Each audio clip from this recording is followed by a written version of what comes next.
This vision is called as the world united, given by the consciousness of Mahavatar Babaji in the year 2004.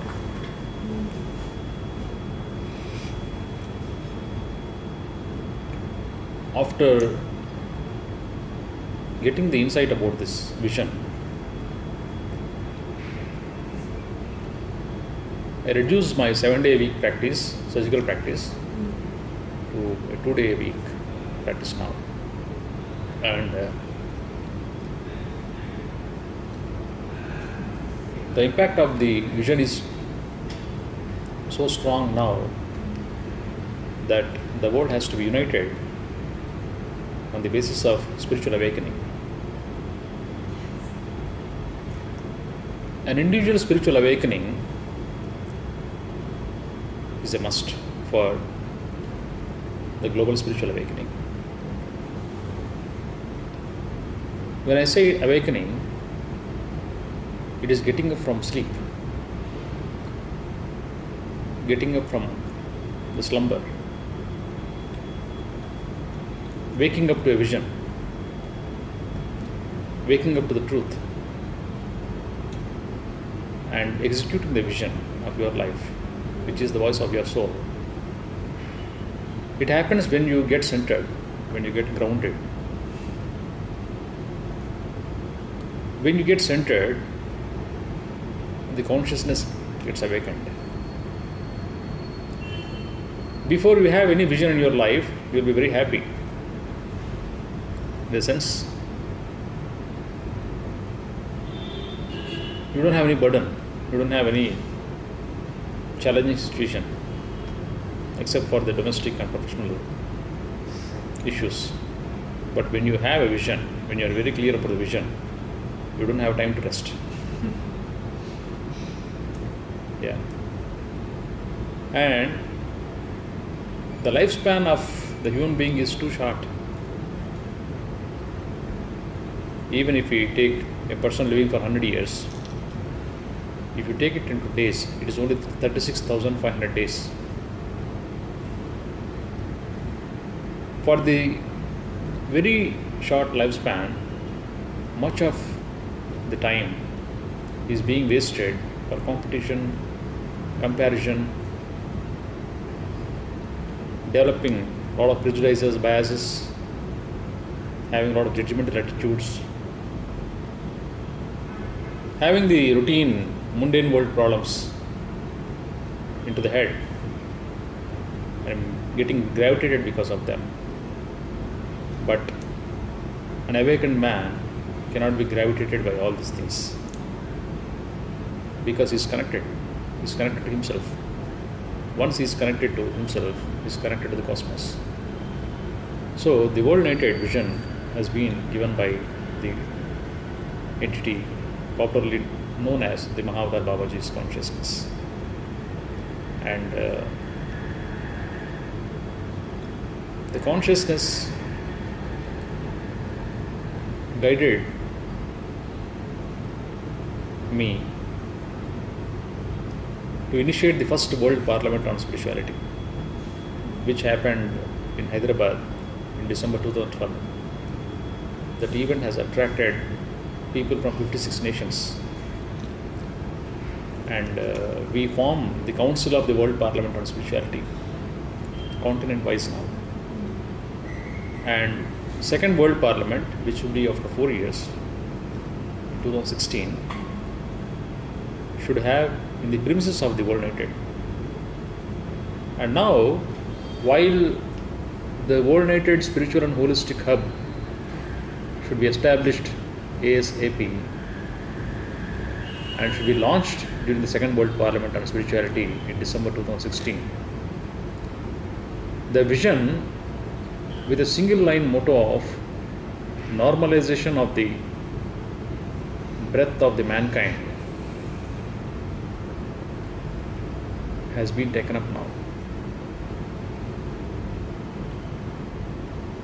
The breath of the mankind is very much aberrant in nature.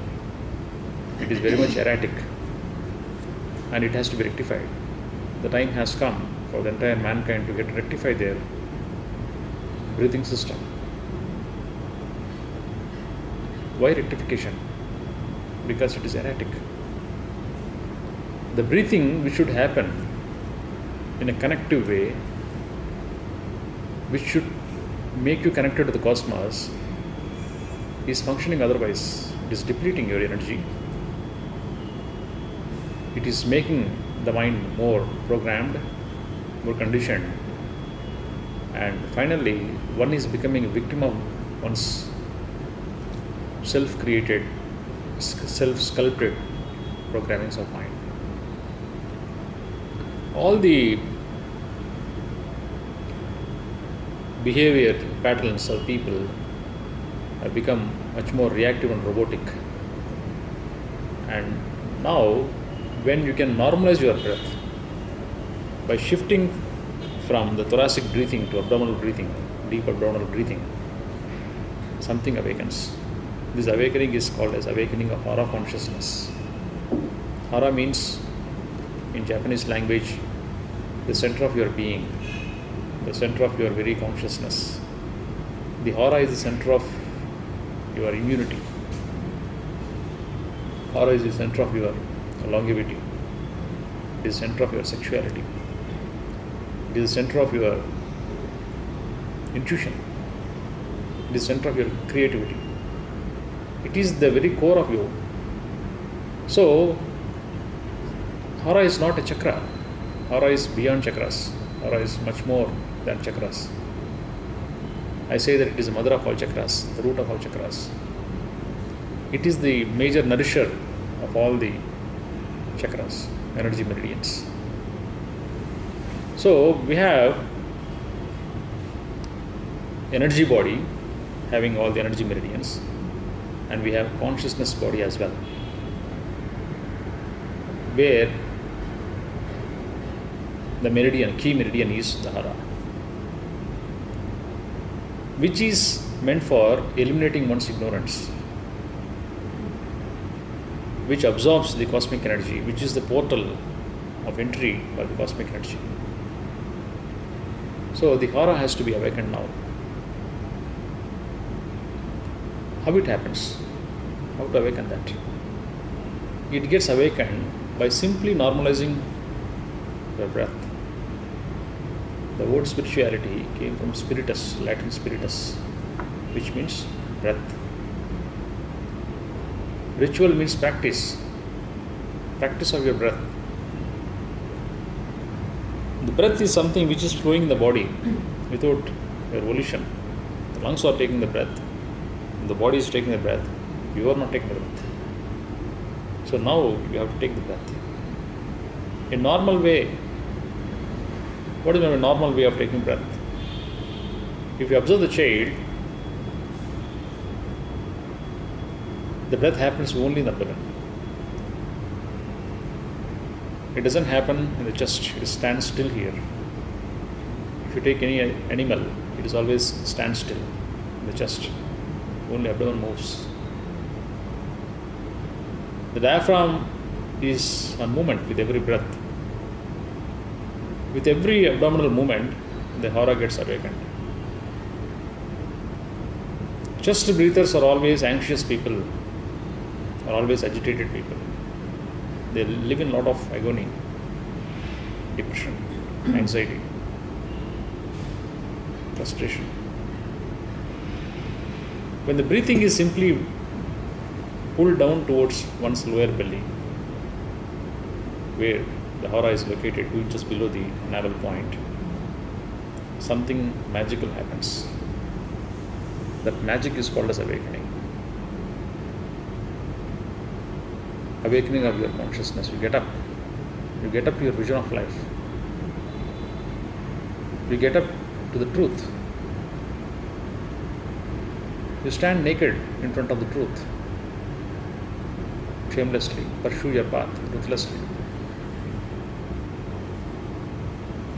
And in the world of awakening, in the world of spirituality, there is nothing like achievement.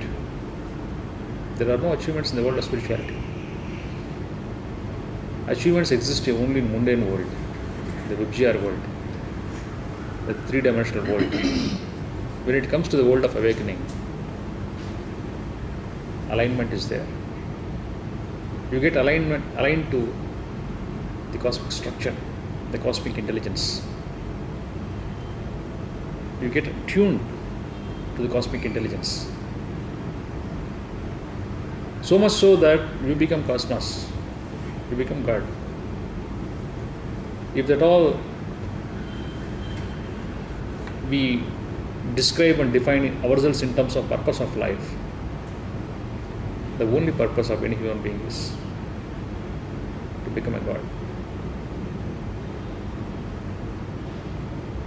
To shift from the body, mind, soul consciousness to body, soul consciousness.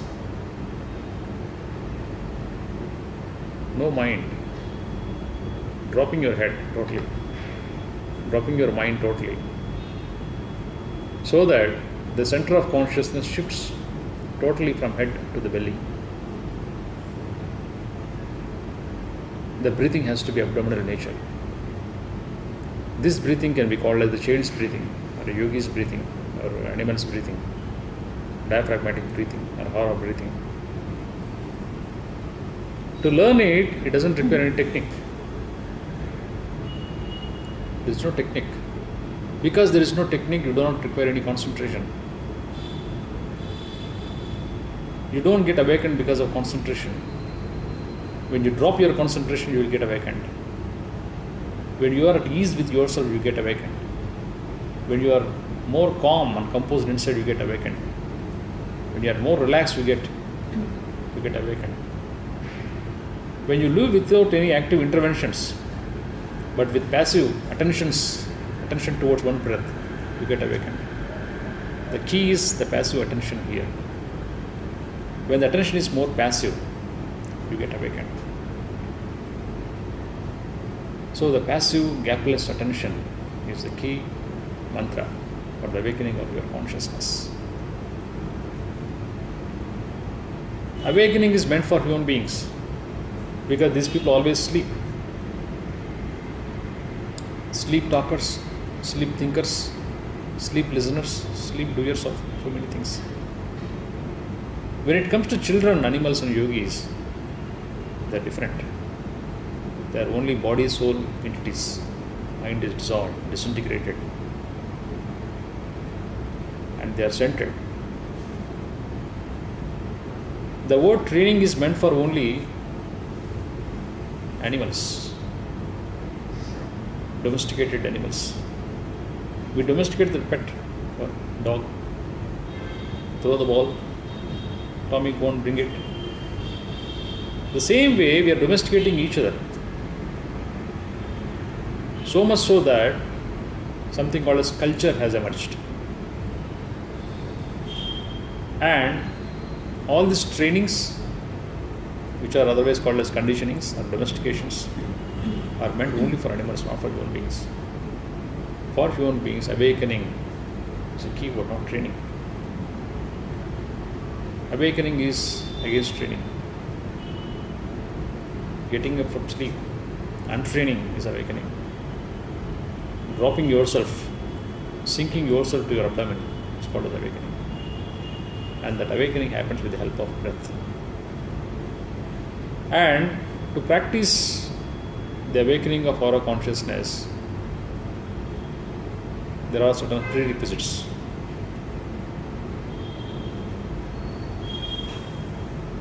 Practice per se is never difficult. There are no difficult practices in the world. You cannot find any difficult practice. But to be a practitioner appears to be difficult. Why? To be a practitioner, you need to understand that your very practice is your need. The practice should be your need. When your practice is not your need, the practice ceases to be a practice. Don't take it to your heart. And there should be a commitment. Capacity for commitment. Not a Sunday commitment or Saturday commitment. a lifetime commitment. With fire within. Third thing is hold your consciousness. Hold. Like a floodgate. When the pressure is below the optimum, when you open the floodgate, it's only water. When the pressure is at optimum level or more, when you open the floodgate, the water turns to electricity. Hold your consciousness. Hold the fire within. And the fourth one is remembering all the above three. That is equally important again. That is the reason why to be a practitioner is difficult. To be a practitioner, you must master, understand, and be convinced with these four prerequisites: the need, the commitment, hold your consciousness, remembering all the three. These are the prerequisites for the practice of aura consciousness as well. And for the awakening of aura consciousness, breath is the key.